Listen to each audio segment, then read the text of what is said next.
going on, Jerome's beautiful Monday. Birds are chirping and stuff, and it's time for another Vikings news dump. So, we pointed this out last week. So, Linval Joseph training, getting after things. So, he actually lives in the Twin Cities, and it's actually surprising the number of former Vikings who were not from Minnesota, and sometimes they finish their career somewhere else, but they just came back. Just live in the Twin Cities, because I think Rich Gannon lives here. I think McNabb is out here somewhere. Also, do you know Cisco? Thong Song? Yeah, he lives there too. It's a great state of Minnesota. But Linval Joseph working out, getting after things, posted this on the gram. Now, Linval, we pointed this out like multiple years, right? And Linval working out here, lives here, working out with Vikings gear. Woo! Love to see that, man. And, I mean, it would be kind of fun, but Linval's going to be 37 in October. And, he last played 2 years ago with the Eagles. But, it happens. I would say, nah. But Linval, to me, was one of the more fun free agent signings in recent memory. Because, remember, he actually won a Super Bowl in 2011 with the Giants back in the day. Prior to East Carolina, turned himself into one of the best 4-3 nose tackles in the game at his peak with those great Zimmer defenses. But, something that's also great. So Vikings got them dogs in them. Right, so Vikings working with adoption agency here in the Twin Cities and puppies. Oh man, let's go. Cashman, Bo Richter doesn't look right with the 54, does he? He looked way better with 98, even though I know Hargrave's gonna rock that thing up. But 5'4", that's Kendrick's number. Anyways, but look at the dogs, and we've talked about before. The family and I are thinking about getting back in the puppy game. Our near and dear Sammy and Cody passed away a couple years ago, but I don't know, like kids should grow up with a dog, right? Except I think it's just gonna end up like Silver, because our oldest, the daughter, was just like, I really want a cat. I love a cat. Oh my goodness. Oh, I love a cat. And then I'm just like, whatever. And now she ignores the cat, whatever. And now me and the cat and me and Silver are best friends, and I have to scoop her litter box and feed her every day. See how it is. It's exactly what's going to happen with this dog, too. Like, the kids want it. They're chomping at the bit for a puppy. They're reading the Pigeon Wants a Puppy book. And just like, I think we're getting a golden retriever.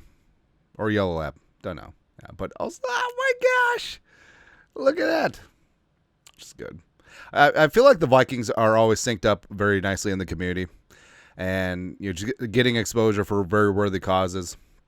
It's fantastic, man. Also, the Australian on the right, it's looking good. But, I mean, look at those puppies.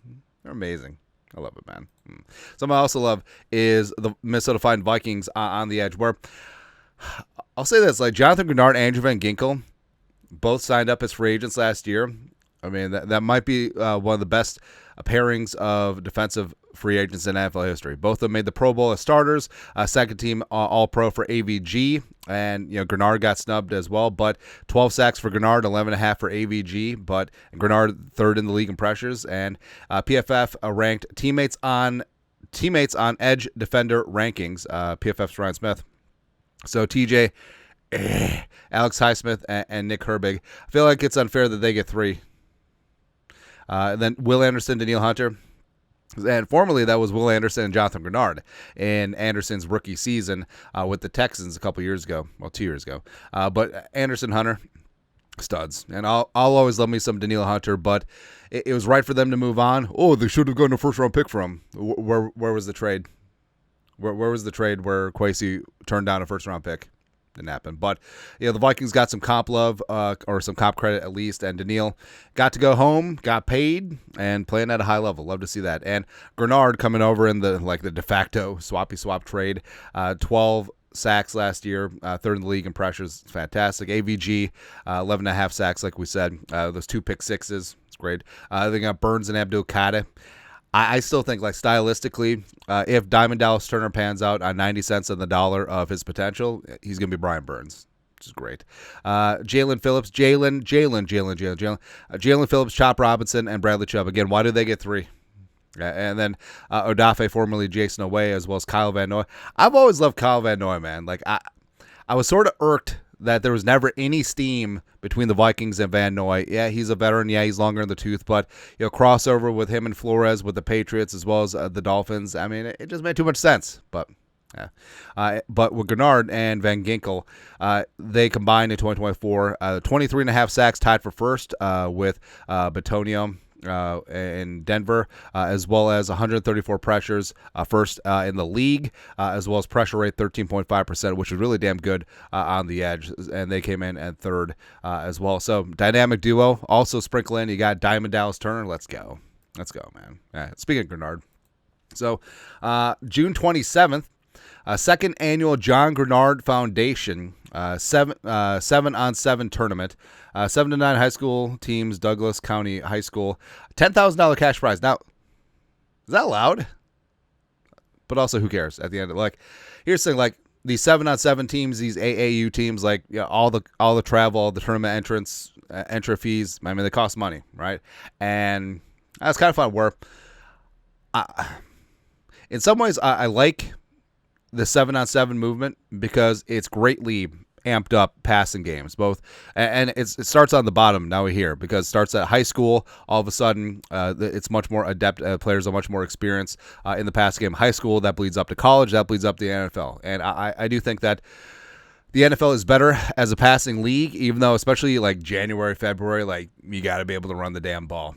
All right, but 7-on-7 also, it works both ways, both in terms of defensive backs who get these reps in, get these communications in as well. So I think it's good. So Gennard put together a tournament. Let's go. Plus, I should form a 7-on-7 team or a flag football team, and we'll just go to the Olympics. We will represent Kazakhstan. All other countries have lower amounts of potassium. Also, PFF. Doing up offensive tackle ranking. Now, I'm kind of surprised because, so I know the PFF likes Darrisaw, doesn't love him, but Darrisaw just getting a smidgen of respect because Darrisaw got injured last year as sort of out of sight, out of mind, as well as, you know, he's not loud, he's not boisterous, he's not self-promoting. Plus, you know, the Vikings tax in terms of the national media, but got some respect here. So Malata 1, Wirfs 2, Rashawn Slater 3. Okay. Trent Williams still at 4. I mean, I feel like that's a little bit of reputation. But Trent still is certainly doing the damn thing. Lane Johnson at 5. So I think that Lane Johnson, that's a major part of. So two things can be true at once. He's very, very good, and also it's name brand recognition, you know, by the national media jabroni haircuts. Do I think that Brian O'Neill is on a similar level of Lane Johnson? Yes, and always have thought so. Penei Sewell for the Lions. I wonder what's going to happen. Like, eventually, they'll move on from Decker. Does Sewell switch over to left tackle? I assume so, right? But we'll see. Darrisaw at 7. The Tunsil sort of getting by on name recognition as well. Did not have a great season last year for the Texans. Zach Tom, super underrated, as well as Bernard Rayman, really rising up. But Darrisaw checking in at 7. I kind of like it. So, a little bit surprised that he was ahead of Tunsil. Glad that he's had to Zach Tom, even though, like I said, Zach Tom's super underrated. But never trust a dude with 2 first names, right? But we'll see. Like eventually, Darrisaw is gonna be rising up. He's gonna be top 3, and he's not 3. Also, speaking of jelly bean season, every NFC team's odds to make the Super Bowl: Vikings plus 1,300, so 13 to 1 to win the NFC and go to the Super Bowl. Now, there's a couple things here where you can bet the division. You could put a jelly bean down on them to win the conference, and then, of course, win the whole effing thing. All right, so 13 to 1, getting it done. 8th best in the NFC. I got the Eagles as prohibitive favorites as of right now. Lions at 5 to 1, stupid bet. People just betting on the steam of previous years, ain't gonna happen. Rams at 9 to 1. It's not bad. It's not bad. Commies, I feel like that's shortened up due to a lot of hype. Packers are always going to be. So here's the thing.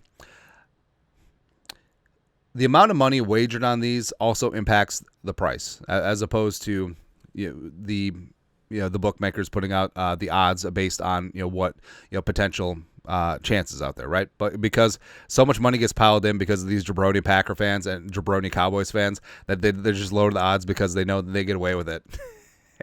And also they know they're never going to have to pay out. With Vikings at 13-1, Bears 18 to 1. Okay. Then you go all the way down to it's such an insane drop off to the bottom 2. So the Giants are 120 to 1, plus 12,000, and the Saints 150 to 1. So great. But it's just like, if anyone offers you 10,000 to 1 on anything, you have to bet on it. So if John Cougar Mellencamp wins a Oscar, I'm going to be a very rich man. Super Bowl odds after the draft. Vikings all up in the mix at, what was it, 14th best, plus 3,000, so 30 to 1. Bears also just right there at 35 to 1. That's a stupid bet. Again, es muy stupido. Down at the bottom, our boy Stefanski, as well as the Saints at plus 25,000, so 250 to 1.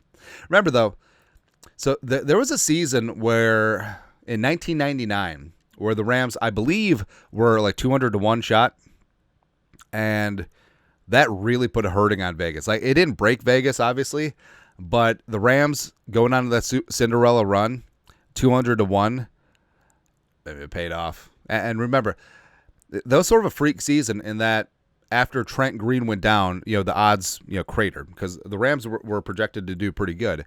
But some people just love it. Just like, oh, okay, they lost their starting quarterback. I mean, maybe this indoor football guy will do something. Let's put a jelly bean on it. Then they just go on a tear. But so if I was going to bet, obviously I'm wagering on the Vikings, right? But if I had to go with a favorite, a middle tier option, and then a long shot, I will go with the...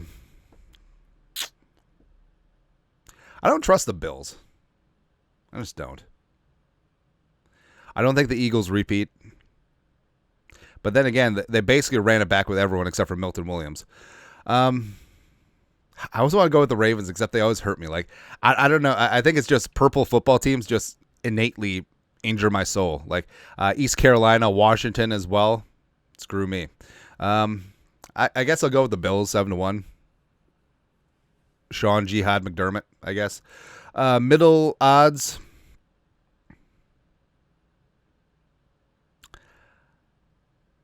I really hate to say it. Actually, I'm not going to say it. I'm going to pick someone else. I was going to say the Broncos, but no, screw them. I guess the Rams at 22 to 1. Again, I believe in Sean McVay. I think that Stafford always has a puncher's chance. That defense is really gelling and good to go. So I guess our middle one will be Rams at 22 to 1. Long shot.